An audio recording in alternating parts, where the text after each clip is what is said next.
যে মায়া মাছ ভাজি হবে। এখানে লবণ, হলুদ, শুকনো লঙ্কা গুঁড়া দিয়ে এখন মাখানো শেষ, এখন ভাজা হবে।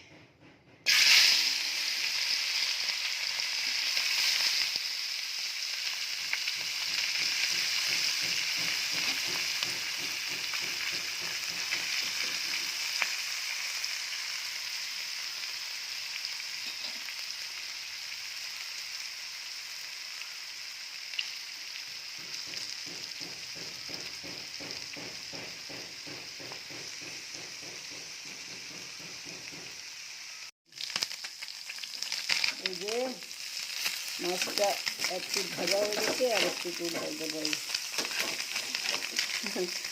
ছেড়ে যাচ্ছে চুলার থেকে, কড়ার দৌড় মারতেছে বাইরে, এক হাত দিয়ে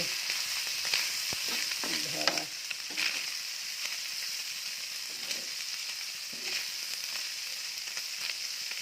আর একটু ভাজা ভাজা হোক। এই যে মায়া মাছগুলো ভাজা শেষ, এই কিছু ভেজে রাখছি, এই কিছু ভেজে রাখছি, ভাজা শেষ, কমপ্লিট। ভালো থাকবেন সবাই, দোয়া করবেন আমাদের জন্য। আল্লাহ হাফেজ।